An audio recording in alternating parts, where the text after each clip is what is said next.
In this video lesson, we are going to be looking at a law of exponents, the product of powers.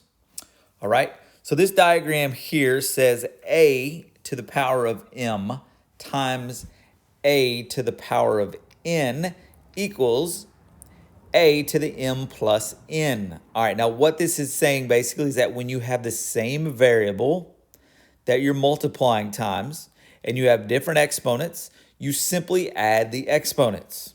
So let's just take a look. Let's just do some examples together. So let's just say we had x to the third times x squared.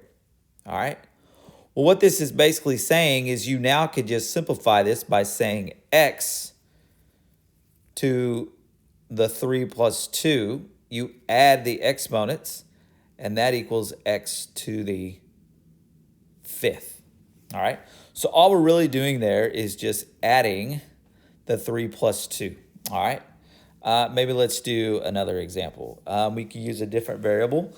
I don't know. Let's use r squared times r to the 5th. Again, we're simply going to add the exponents. So r to the 2 plus 5, and that's going to equal r to the 7th. So the law or the rule of power to a power basically just says that when you have the same variable multiplied times each other, you add the exponents. And that would be your final answer.